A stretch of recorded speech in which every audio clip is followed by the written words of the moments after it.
Mesdames, Monsieur, bonsoir et merci d'être avec nous. Ce soir, le vrai dialogue s'intéresse à la Turquie, un pays à la croisée de l'Orient et de l'Occident. Aujourd'hui secoué par de graves tensions politiques. Depuis plus de 20 ans, Recep Tayyip Erdogan façonne la Turquie à son image, d'abord Premier ministre, ensuite président. Il a peu à peu concentré tous les leviers du pouvoir, affaiblissant les contre-pouvoirs démocratiques et les libertés fondamentales. Mais un nouveau seuil semble franchi. L'arrestation récente d'Ekrem İmamoğlu, maire d'Istanbul et principal rival politique d'Erdogan, a déclenché une onde de choc. Officiellement accusé de corruption et de détournement de fonds, beaucoup y voient une manœuvre politique visant à l'écarter de la course présidentielle. Les réactions ont été vives. Manifestations interdites, mais massives dans tout le pays. La principale organisation patronale, habituellement silencieuse, a pris position. Et 13 grandes ONG internationales de défense des droits de l'homme ont publiquement condamné la répression grandissante. La semaine dernière, les eurodéputés ont eux aussi exprimé leur inquiétude. À Strasbourg, en séance plénière, toutes tendances politiques confondues, ils ont dénoncé l'escalade autoritaire du gouvernement turc et appelé à une réponse forte de l'Union européenne. En réaction, l'ambassadeur turc auprès de l'Union européenne a dénoncé des discussions à caractère politique, estimant qu'elles visaient à détourner l'attention des difficultés internes de l'Union européenne. À l'approche de 2028, possible fin du mandat d'Erdogan, une question cruciale se pose. La démocratie turque peut-elle encore tenir? Et quelles seraient les conséquences d'un changement de pouvoir, tant pour la Turquie que pour l'Europe et l'équilibre régional? Pour en débattre ce soir, j'ai le plaisir d'accueillir Charles Goerens, eurodéputé luxembourgeois, Geneviève Pons, directrice générale d'Europe Jacques Delors, et Ali Benouari, ancien ministre algérien délégué au Trésor. Madame, Monsieur, le vrai dialogue, c'est tout de suite. Geneviève Pons, bonjour et merci d'avoir accepté mon invitation. Merci à vous, Lila, pour l'invitation. Et je rappelle que vous êtes la directrice générale d'Europe Jacques Delors. Monsieur Goerens, vous le savez, le plaisir et l'honneur que j'ai à vous recevoir à chaque fois sur ce plateau. Merci d'avoir accepté mon invitation. Je suis ravi de pouvoir de nouveau échanger avec vous. Merci. Monsieur Benouari, vous êtes avec nous? Oui, bonjour. Bonjour. Merci de m'inviter une nouvelle fois et je suis ravi de retrouver M. Goerens, avec lequel nous avons discuté la dernière fois. Nous sommes très ravis aussi et merci d'avoir accepté mon invitation. Je poserai peut-être ma première question à Madame Pons. On a le sentiment que l'histoire se répète en Turquie. Il y a 20 ans, celui qui était incarcéré et qui était maire d'Istanbul ne s'appelait pas Ekrem İmamoğlu, mais s'appelait Tayyip Erdogan. 20 ans plus tard, on inverse la situation. Est-ce que l'histoire se répète, comme diraient d'aucuns, Madame Pons? Oui, malheureusement, on assiste à une dérive de ce régime vers l'autoritarisme. Et je crois que cette dérive est favorisée par les conditions internationales, la tension géopolitique dans la région, qui fait que l'Europe peut protester, elle le fait, mais ne va pas jusqu'à sanctionner. Donc on a besoin de la Turquie en ce moment pour des raisons géopolitiques évidentes.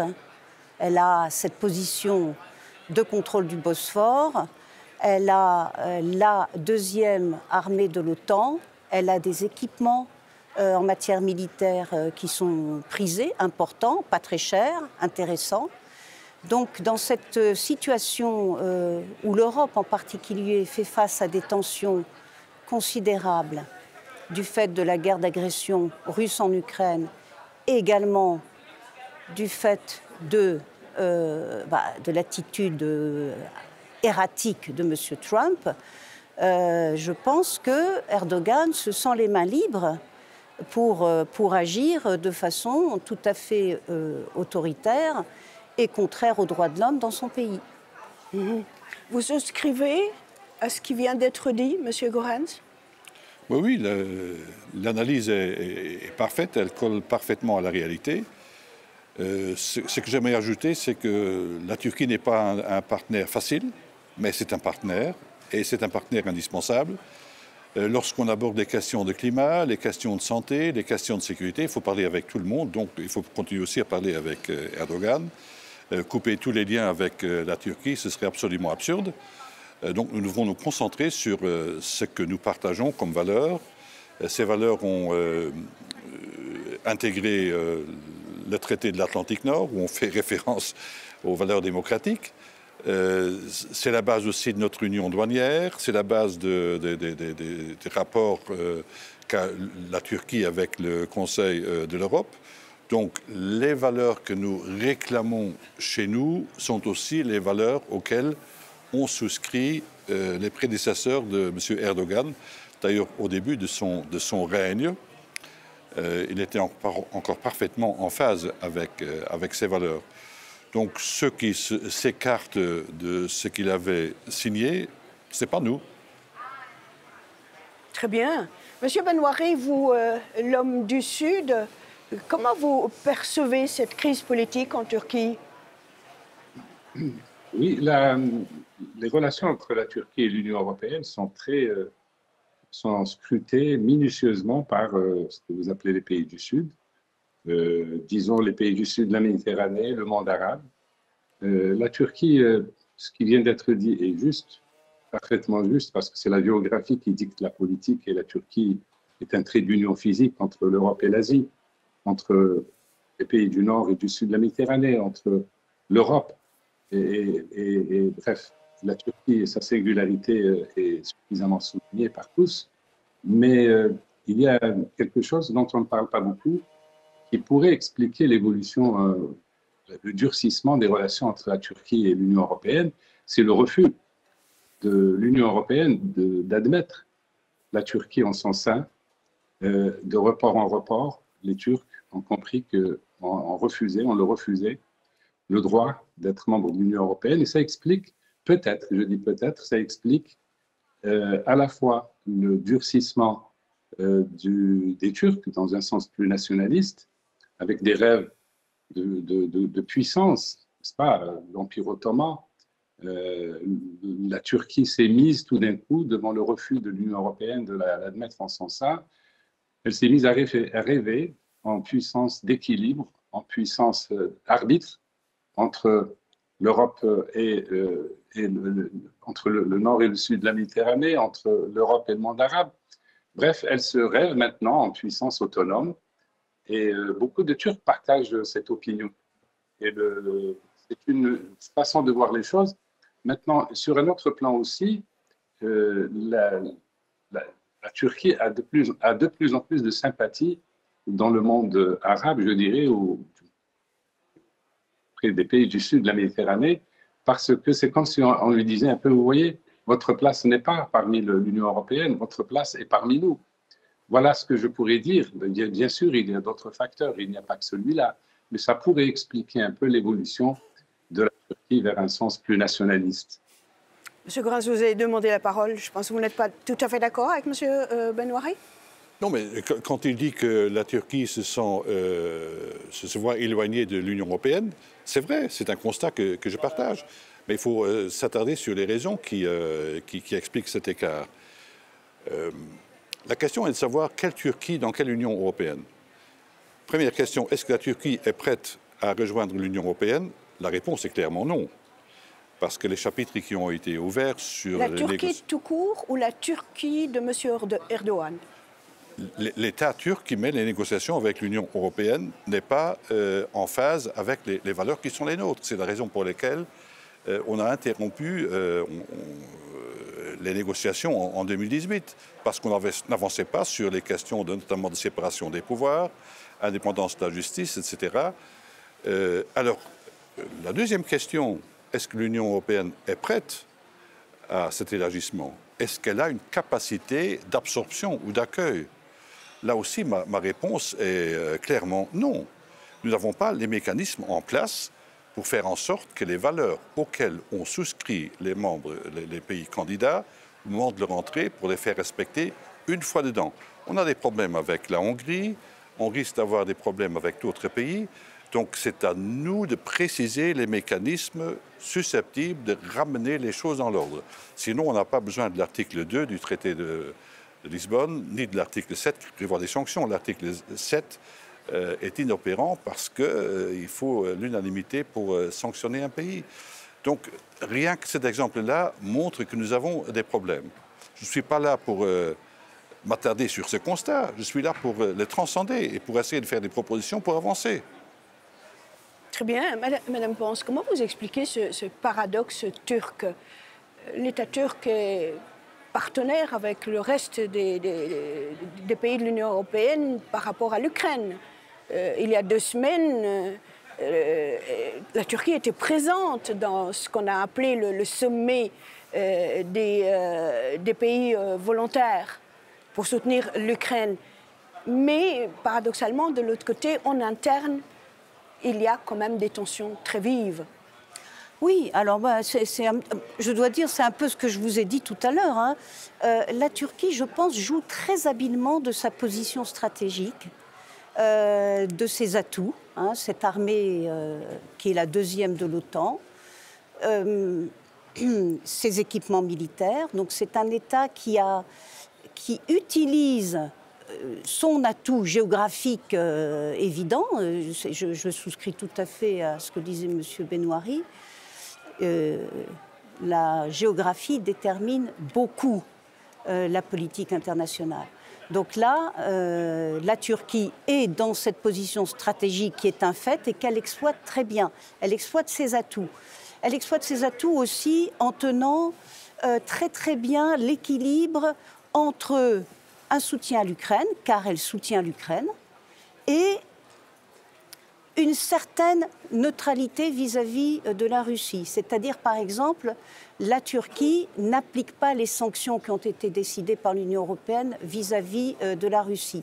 En même temps, la Turquie a vendu ses drones à l'Ukraine et a facilité l'accord en mer Noire pour que l'Ukraine puisse continuer à exporter ses céréales, qui sont quand même sa grande richesse. Donc la Turquie joue très habilement de ses atouts et ça explique pourquoi l'Union européenne ne peut pas être plus ferme vis-à-vis de la Turquie dans la façon dont elle ignore les droits de l'homme. Et puis, pour en revenir à ce que vous disiez, les critères de Copenhague qui sont ignorés. Donc, en fait, il n'y a pas de respect des critères de Copenhague qui fait que ça n'est pas possible d'envisager une adhésion de la Turquie. Je rappelle que les critères de Copenhague, ça concerne l'état de droit, le respect de la démocratie. Et donc, la Turquie, clairement, en ce moment et depuis 2 décennies, ne se conforme pas à ces critères. Monsieur Benouari, j'espère que vous êtes encore avec nous. Vous m'entendez? Oui, je vous entends très bien. L'indépendance, du moins affichée, d'Erdogan par rapport à l'Occident, est-ce qu'elle est tenable selon vous? Normalement, oui, parce que la situation a bien changé depuis que, il faut le rappeler, la Turquie a déposé sa demande d'adhésion en 1987. J'entends bien ce que dit M. Goerens, bien entendu. Il est clair qu'aujourd'hui, la Turquie s'est éloignée de l'Europe en termes de stratégie, en termes de d'alliance, en termes de politique autonome dans tous les domaines. Mais le pari, la Turquie, au moment où elle a fait sa demande d'adhésion, la Turquie et les Turcs étaient pro-européens, étaient europhiles. Il fallait encourager ce mouvement, cette tendance. Sans doute que si la Turquie avait été admise, pas en 1987, mais peut-être à la fin des années 90 ou peut-être au début des années 2000, peut-être que cette adhésion aurait encouragé le courant europhile et fait que la Turquie converge vers les valeurs européennes. Au lieu de quoi, eh bien, nous avons assisté à l'inverse. L'inverse, c'est-à-dire, eh bien, puisque vous ne voulez pas de nous, nous avons d'autres atouts. Il y a beaucoup de Turcs. Il y avait des Turcs. La Turquie était majoritairement en faveur de l'adhésion européenne. Si la Turquie avait été admise, personnellement, je suis persuadé qu'elle aurait convergé vers les valeurs européennes. Et le fait qu'elle ait été récusée, que sa candidature n'ait pas été validée, il faut revenir au contexte de l'époque. Ça a radicalisé les Turcs dans un sens plus nationaliste et ça a donné raison aux Turcs. Il en existait, ils étaient minoritaires, aujourd'hui ils sont devenus peu à peu majoritaires, en disant, au fond, si nous avions adhéré à l'Union européenne, nous aurions eu moins de marge de manœuvre. Nous aurions été à la fois sur le plan économique, les critères de Maastricht, qui sont connus, mais aussi sur le plan de la politique étrangère. La Turquie aurait eu moins de marge de manœuvre pour jouer le rôle qu'elle joue depuis maintenant une bonne dizaine d'années. Donc, au fond, le pari européen qui a été contrarié n'a pas encouragé les Turcs à aller à partager ou à adhérer à ce qu'on appelle les valeurs européennes. Enfin, on ne peut pas spéculer aujourd'hui outre mesure. Vous avez demandé, excusez-moi, Monsieur Benouari, vous avez demandé tous les deux à réagir. Qui veut commencer? Qui veut prendre la parole tout de suite?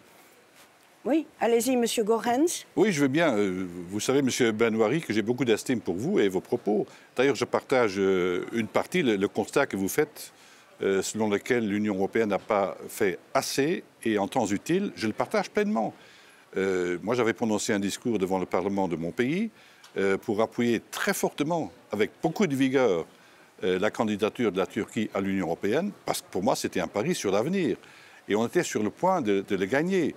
Néanmoins, si nous constatons aujourd'hui que des valeurs qui sont indispensables lorsqu'on veut adhérer à l'Union européenne, si ces valeurs sont bafouées, c'est nous qui le disons, bien entendu, mais c'est avant tout le peuple turc qui le dit.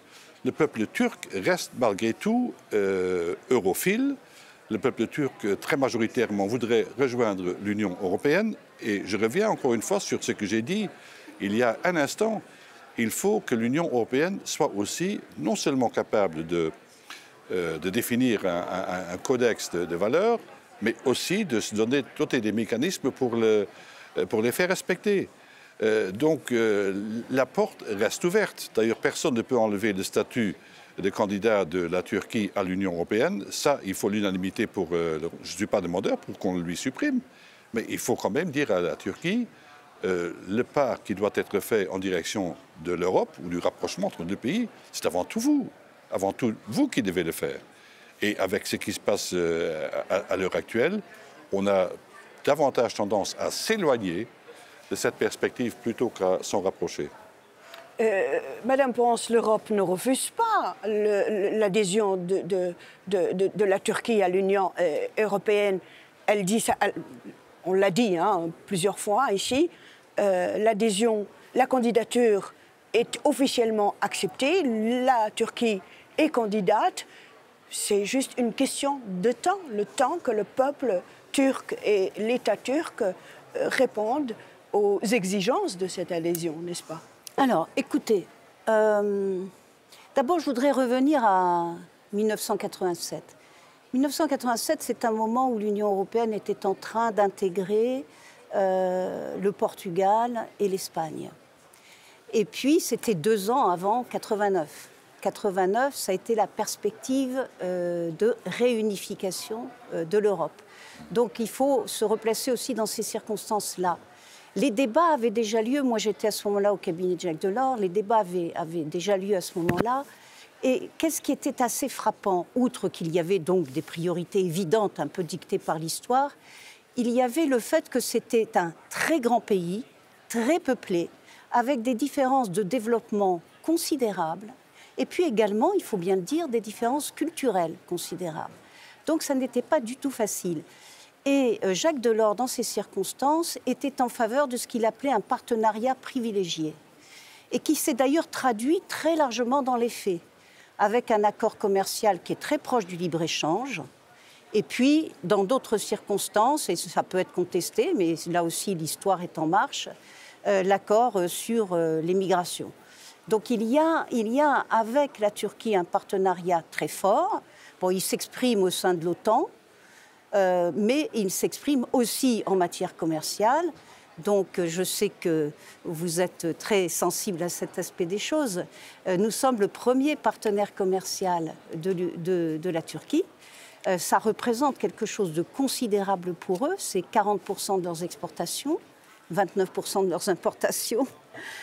Et donc on a cet accord qui pour eux est absolument fondamental. On dépend nous aussi d'eux. Ils nous achètent des équipements, on leur achète pas mal de produits agricoles. Donc il y a toutes sortes de dépendances. Il y a en fait cet accord privilégié, ce partenariat privilégié dont parlait Jacques Delors. Mais pour les raisons qu'on a déjà évoquées, la perspective de l'adhésion ne s'approche pas. Elle est plutôt en ce moment en train de s'éloigner, notamment pour cette raison que nos valeurs ne sont pas partagées et que nos principes ne sont pas respectés. Mmh.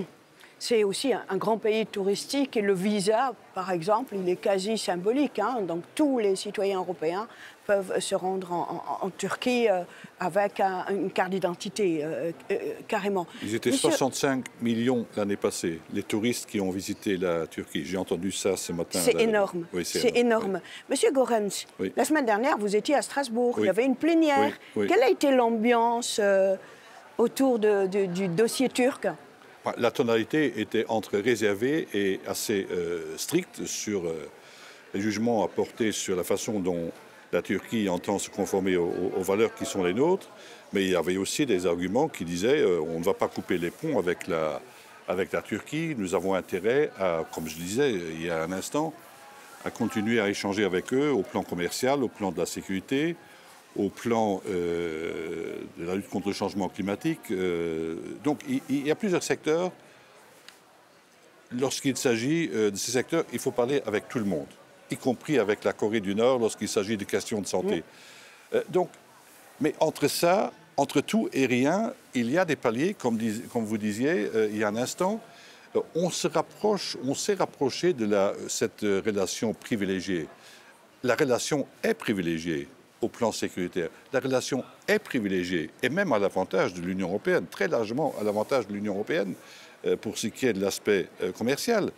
N'oublions pas cela, et il serait absurde de dire on va tourner le dos à la Turquie, mais de là à dire on ouvre les bras pour vous recevoir en tant que partenaire, ça ne marche pas.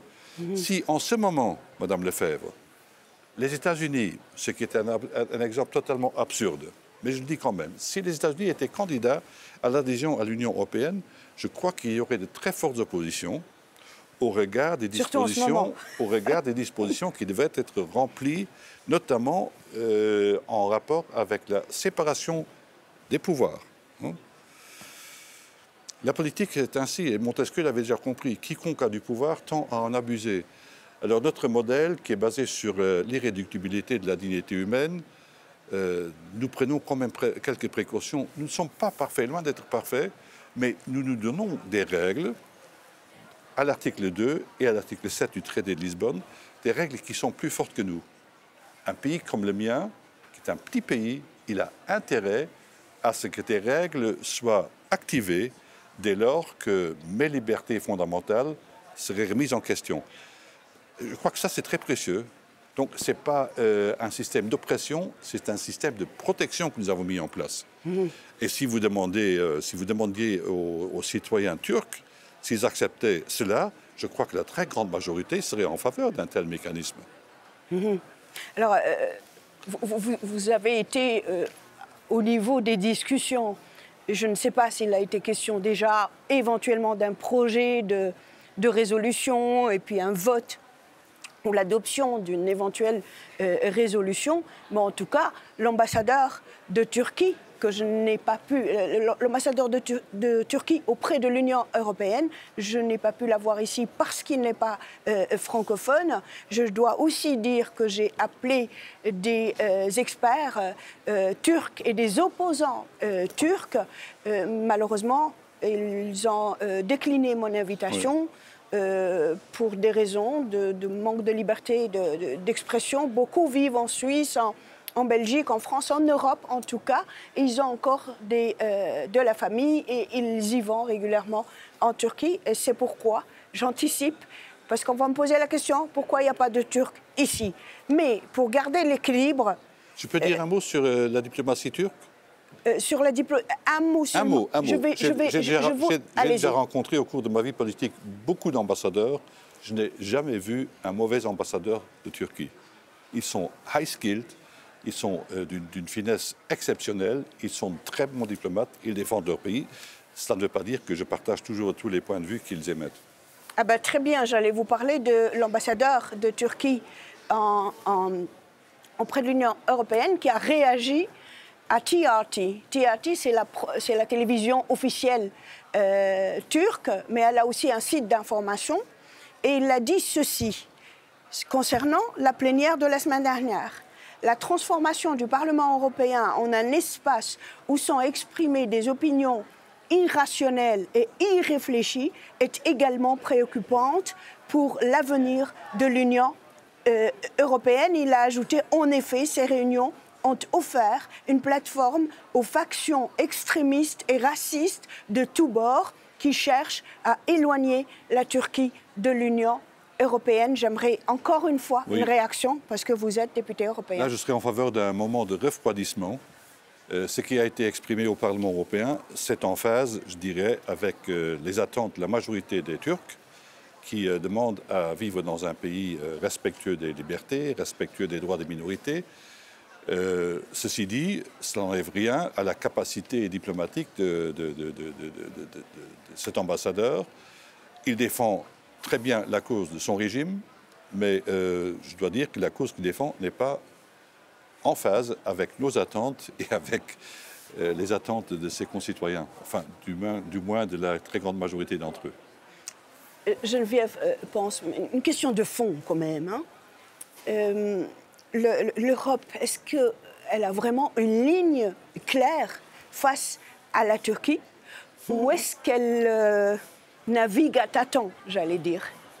Je ne dirais pas tâtonne seulement. Non, je ne dirais pas qu'elle navigue à tâtons. Elle est coincée entre ses valeurs et son intérêt, et en particulier son intérêt géopolitique, dans des circonstances qui sont particulièrement difficiles. Donc elle est... on dit vulgairement le cul entre deux chaises. Mais c'est pas à tâtons, elle a des valeurs, elle les exprime, mais elle ne va pas jusqu'à sanctionner leur non-respect, parce qu'en même temps, elle a des intérêts géopolitiques très importants dans lesquels la Turquie joue un rôle crucial et qu'on ne peut pas ignorer.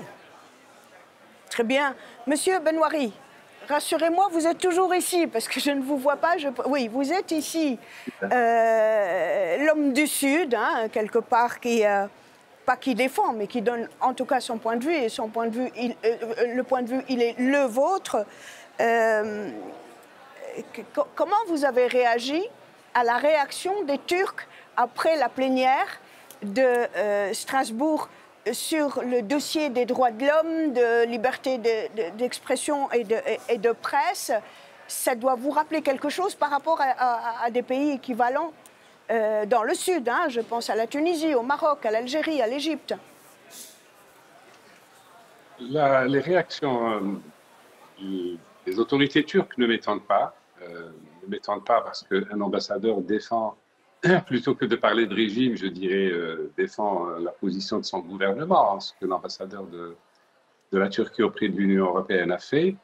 Il ne pouvait pas ne pas réagir dans le sens où il a réagi. Je voudrais relever un paradoxe. Le paradoxe est le suivant. Admettre l'Union européenne enferme la Turquie dans un faisceau de critères qui auraient limité sa marge de manœuvre en matière de politique étrangère, en matière de politique économique, en matière peut-être de politique de défense. Il était peut-être de l'intérêt de l'Europe d'accueillir la Turquie, d'autant plus que les Turcs eux-mêmes étaient europhiles. Je ne sais pas s'ils le restent toujours. Mais la position aujourd'hui de la Turquie s'explique en grande partie par les refus successifs de l'admettre au sein de l'Union européenne. Et la position de cet ambassadeur, quand il parle de racisme, reflète assez bien l'état de l'opinion publique en Turquie, et j'allais dire au-delà, puisque nous, les gens du sud de la Méditerranée, nous observons, nous sommes plutôt, je dirais, soutien de la Turquie dans cette affaire-là. Mais encore une fois, on ne peut pas réécrire l'histoire, mais je crois qu'une occasion a été manquée. La Turquie avait besoin de plus d'Europe, de plus de valeurs européennes. Aujourd'hui, elle s'en est écartée, mais pour une bonne raison, à cause des refus successifs. Elle s'est radicalisée et elle a trouvé une autre voie. Monsieur Benouari, pardonnez-moi, moi j'ai le sentiment que vos propos prêtent à confusion. L'Union européenne, mes deux autres invités ici vous disent qu'ils n'ont pas refusé l'adhésion de la Turquie. C'est un travail qui se fait à long terme, comme il a commencé à se faire, par exemple, avec l'Ukraine. Ce n'est pas demain que l'Ukraine adhère à l'Europe, mais ce sera dans 10, 20 ans. Ils vont réagir tout à l'heure. Il faut être clair. Non, on peut pas laisser dire. Je ne peux pas laisser dire ça, parce qu'encore une fois, la demande d'adhésion de l'Union européenne date de 40 ans. En 40 ans, le courant europhile était bien plus important qu'aujourd'hui. Autrement dit, ce que la Turquie est devenue aujourd'hui résulte des refus successifs de l'admettre. Et aujourd'hui, la Turquie a moins besoin d'Europe, ce qui m'étonne, c'est pour ça que je parlais de paradoxe. Ce qui m'étonne aujourd'hui, c'est que la Turquie maintienne sa demande d'adhésion. Si on lui disait chiche, venez, je plaisante à peine, mais c'est juste un scénario, une hypothèse, il n'est pas certain que la Turquie y gagnerait, parce qu'elle se retrouvait tout d'un coup ligotée, les mains totalement liées. Les mains liées en matière de politique étrangère, en matière de politique économique, etc. Donc, on fait semblant, peut-être, la Turquie fait semblant de vouloir toujours adhérer à l'Union européenne.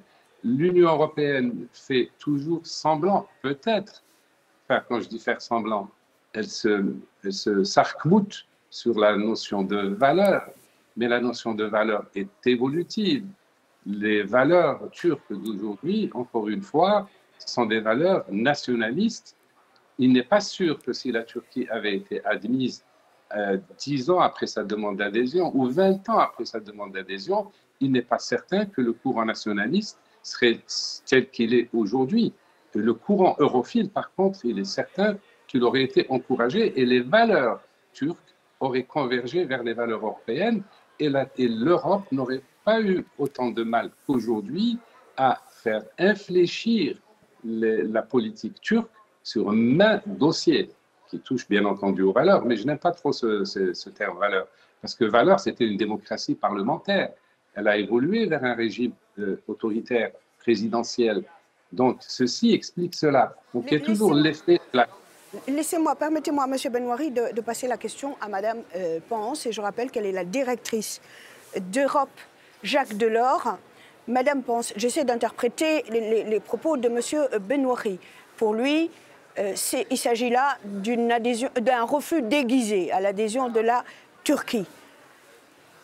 Est-ce que cette adhésion à l'Union européenne est encore un levier crédible ici à Bruxelles?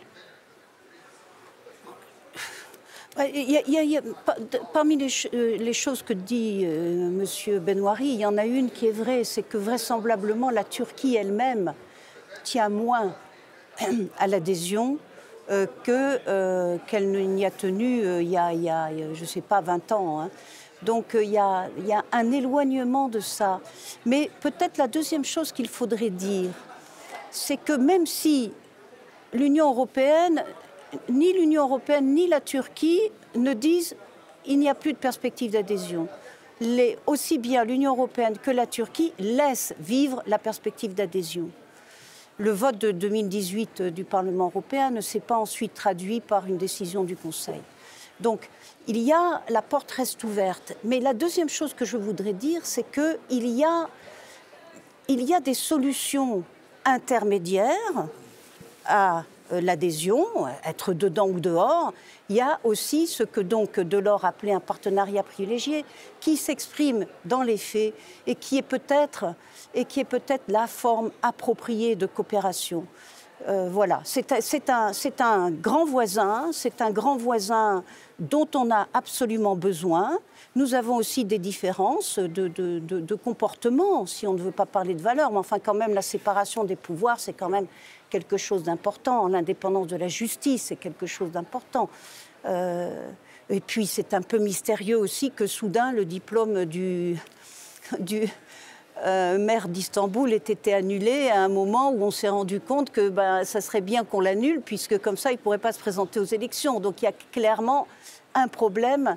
Il y a un problème dans l'exercice du pouvoir exécutif en Turquie qui ne correspond pas aux valeurs européennes issues des Lumières, etc., ou pour être plus proche de nous, aux critères de Copenhague. Non, on a des différences, on a des intérêts communs puissants et on a des différences. Et vraisemblablement, la situation actuelle qui est la mise en œuvre de ce partenariat privilégié est celle qui convient d'un côté et de l'autre. J'ai oublié de dire quelque chose concernant l'Union européenne, c'est que sur cette question turque, elle est toujours restée assez divisée. Vous avez une partie des États européens qui, pour des raisons historiques évidentes, ne sont pas favorables à la Turquie, c'est la Grèce, c'est Chypre. Et puis vous en avez d'autres qui sont un peu plus ouverts à une coopération avec la Turquie. Donc sans rentrer dans les détails, en plus les lignes de clivage évoluent, sans rentrer dans les détails, l'Union européenne elle-même est divisée. M. Goerens, vous ne nous avez pas dit si le Parlement européen compte aller plus loin. Un projet de résolution, une résolution pour condamner la Turquie par rapport au non-respect de la liberté de presse, d'expression, des droits de l'homme, globalement? Ça va devenir un exercice d'équilibriste parce qu'il y a beaucoup de choses qui rentrent dans le jugement du Parlement européen avant de s'entendre sur un texte commun. Moi, je crois qu'il y a en politique les pensées et les arrière-pensées.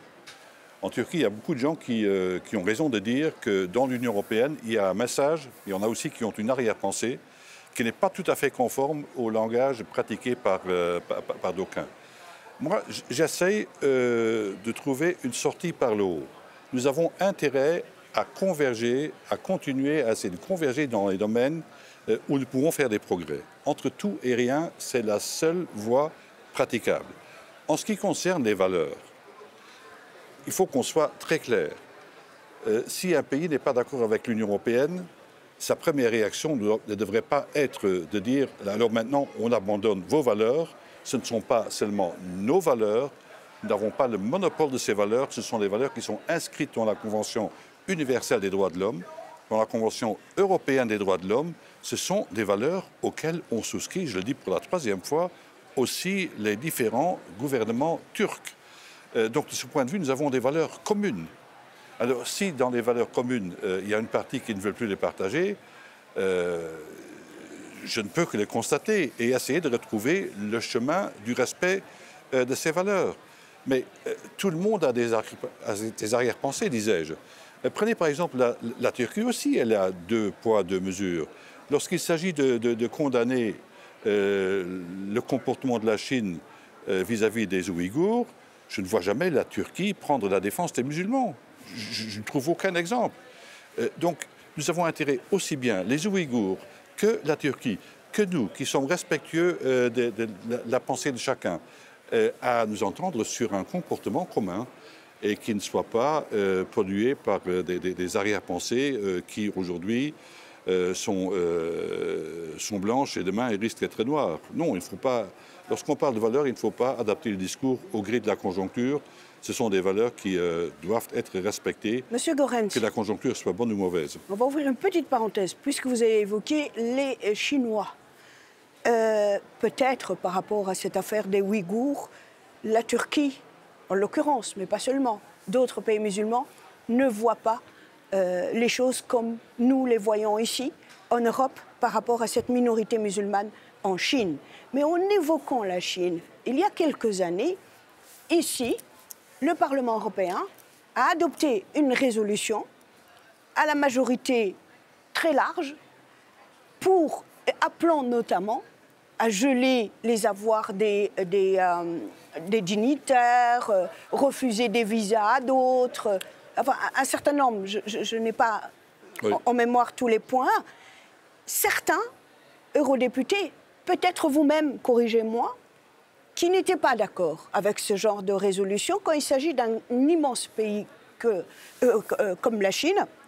Et d'ailleurs, la Chine avait réagi au quart de tour et elle a aussi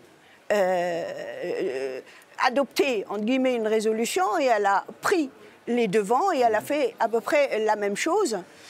Est-ce que c'est ce qui risquerait d'arriver avec la Turquie, qui est un grand partenaire de l'Union européenne?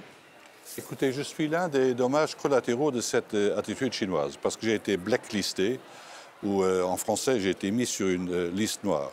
Cela ne m'empêche pas d'avoir une approche rationnelle vis-à-vis de la Chine.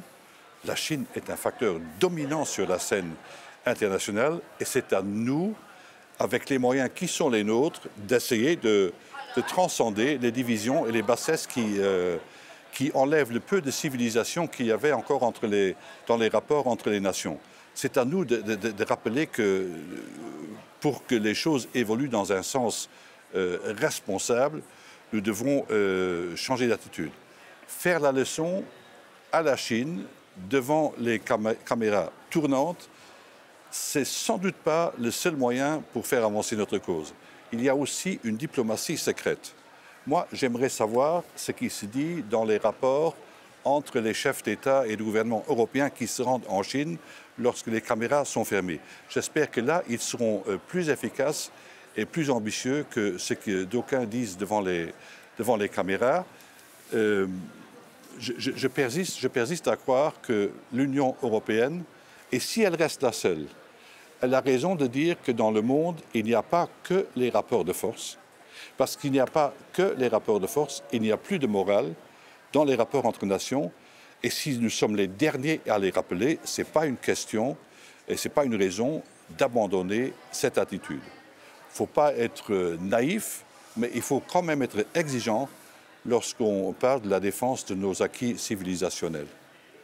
Monsieur Benouari, vous pensez que M. Erdogan risque de perdre le pouvoir en 2028 ? C'est possible, je pense que oui. J'ai discuté avec beaucoup d'amis turcs et kurdes, notamment en Suisse où je vis, et il semble qu'ils commencent à envisager un rapprochement avec le parti kémaliste, par exemple, le CHP. Mais pas seulement eux. Voilà, vous avez le DEM, vous avez aujourd'hui une coalition qui est en gestation, et pour peu que il y ait une dissolution anticipée de l'Assemblée nationale, et s'il y a de nouvelles élections dans le sillage, Erdogan pourrait se représenter dans ce cas de figure, bien entendu, pour un troisième mandat, unique parce que ce serait la continuation du deuxième mandat, subterfuge juridique. Mais même dans ce cas-là, je ne suis pas sûr que Erdogan gagnerait. Je pense qu'il est en très mauvaise posture et que l'ère Erdogan est terminée. Voilà ce que je pense. Je vais poser la même question à mes autres invités. Madame Pense, Oui, pardonnez-moi. Oui, la même question. Oui, c'est la même question. Et dites-moi aussi, dans le cas où les kémalistes, comme l'a dit M. Benouari, en 2028 reviennent au pouvoir, quelles seraient les conséquences par rapport aux relations entre la Turquie et l'Union européenne? écoutez, pour autant que je puisse en juger par les discours, l'attitude du maire d'Istanbul, je pense que ce serait positif pour les relations avec l'Union européenne. Parce que cette inspiration kémaliste, progressiste, laïque, est une façon de se rapprocher des valeurs européennes que vous évoquiez, Monsieur Goerens, et qui sont devenues des valeurs universelles. Hein. Ces valeurs des Lumières sont devenues des valeurs universelles et figurent dans les conventions que vous avez évoquées. Je pense qu'il y a clairement, dans le discours progressiste du maire d'Istanbul, qui représente ce parti kémaliste, les germes d'un rapprochement avec l'Europe, en tout cas sur le plan des valeurs. Mmh. C'est le seul pays dit musulman, en tout cas, qui est à la fois donc musulman et laïque. C'est une très bonne remarque. Alors, moi, je suis née dans la Tunisie de Bourguiba. Bourguiba avait une certaine inspiration kémaliste, et il est allé vers la laïcité, mais il n'est pas allé aussi loin. Il n'est pas allé aussi loin que ça. Mmh. Il a notamment interdit la polygamie. Il a interdit la polygamie. Moi, j'ai vécu mon enfance dans un pays où toutes les jeunes femmes ne portaient pas le voile. Il y avait encore quelques dames âgées, modestes, qui portaient le safsari, qui est assez joli d'ailleurs, hein, qui est un long voile blanc. Mais il y avait une égalité réelle. Hein. Il y avait une égalité en termes d'éducation en particulier, d'ouverture des divers métiers. Donc c'est un pays qui avait, sous cette influence bourguibienne, d'inspiration kémaliste, évolué vraiment dans la bonne direction. Mmh. Monsieur Goerens, avec les descendants de Mustafa Kemal Atatürk, l'Europe va partager davantage de valeurs ? En Europe, beaucoup seraient bien inspirés de s'inspirer des valeurs de laïcité promues par Kemal Atatürk à l'époque. Hein. Je trouve que ça, c'est un courant extrêmement sympathique, respectueux de la liberté d'exercice de la religion de chacun, tout en imposant à l'État une certaine neutralité vis-à-vis de tout ça. Donc l'État arbitre entre ceux qui se réclament de liberté, de manifester leur foi, et ceux qui sont agnostiques ou pratiquent une autre religion. Si c'était ça le comportement du gouvernement turc aujourd'hui, comme l'ont fait beaucoup de prédécesseurs de M. Erdogan, je crois qu'on serait sur le point de faire des progrès gigantesques en matière de rapprochement de la Turquie, y compris dans les propos d'adhésion, qui portent sur l'adhésion de la Turquie à l'Union européenne. Je vais vous donner à chacun un dernier mot pour conclure. Je commencerai par M. Benouari. Oui, puisqu'on parle de valeurs, la laïcité est une valeur européenne, je dirais, même si elle n'est pas inscrite dans les constitutions de tous les pays européens. Néanmoins, c'est une valeur. Et je pense que la Turquie, de ce point de vue-là, partage avec l'Union européenne quelque chose de fondamental. Et le retour éventuel des kémalistes pourrait être un puissant facteur de rapprochement. La Turquie, il faut rappeler que c'est un pays divers, n'est-ce pas, où il y a beaucoup de diversité. Et donc, si de cette diversité émerge de nouveau le parti kémaliste, ce serait un très bon signe et un très bon signal dans la perspective de l'adhésion. Geneviève, un dernier mot ? Je partage cet avis pour les raisons que j'ai dites. Et vraiment, j'appelle de mes voeux la libération du maire d'Istanbul et de tous ceux qui ont été arrêtés dans la foulée. Il y en a beaucoup. Et je pense que c'est une aspiration du peuple turc. Il y a eu plus de 2 millions de personnes dans la rue. Et donc, je crois qu'il faut les entendre et il faut revenir à la raison. Et je pense qu'au-delà de la perspective d'adhésion qui est quelque chose d'important, il y a tout simplement, je dirais, la qualité de la vie dans ce pays, dans ce grand pays qu'est la Turquie. Charles Goerens? J'ai entendu ce matin, en venant de Luxembourg à Bruxelles, le Deutschlandfunk, donc une station de radio très renommée en Allemagne, dire qu'il y a déjà un ministère des Affaires étrangères de l'Union européenne qui déconseille à ces journalistes de se rendre en Turquie, au risque de se faire arrêter pour avoir diffusé des propos peu favorables à la gloire de Recep Erdogan. Je trouve que ça, c'est extrêmement préoccupant. Ceci dit, je partage pleinement ce que vous venez de dire à propos de nos attentes. Moi, je ne suis pas neutre dans cette affaire. Je suis du côté de ceux qui défendent la laïcité, donc du côté de ceux qui défendent la liberté de religion. Je suis du côté des femmes qui ne sont certainement pas d'accord de voir un pouvoir écraser leurs droits les plus élémentaires. Donc je crois me situer dans une mouvance assez proche des préoccupations des Turcs. Et voilà, l'État turc décide de ce qu'il va faire, mais moi j'ai le droit d'exprimer mes attentes. Et mes attentes sont celles qui sont reflétées dans ce qu'il est convenu d'appeler les valeurs européennes. Et j'espère que nous pourrions faire un pas dans la direction d'une plus grande liberté, aussi politique. Ce qui se passe maintenant, à l'heure actuelle, c'est l'écrasement des libertés, c'est faire taire les opposants. Là, on est des années-lumière de la mouvance que nous défendons. Et je rappelle que 13, comme je l'ai dit à l'introduction, 13 ONG internationales ont appelé à la libération du maire d'Istanbul et de la centaine, notamment d'opposants, mais aussi de journalistes. Et d'ailleurs, parmi ces ONG, la FIJ, la Fédération internationale des journalistes, a appelé à la libération de tous les journalistes incarcérés en Turquie.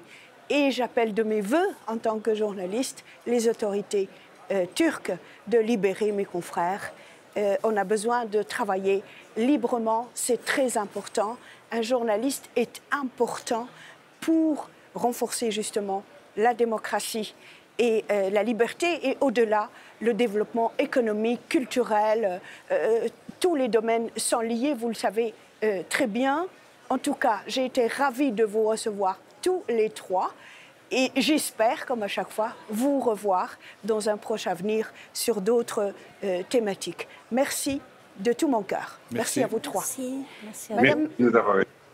merci. Madame, Monsieur, cette émission s'achève. Merci de l'avoir suivie. Au revoir.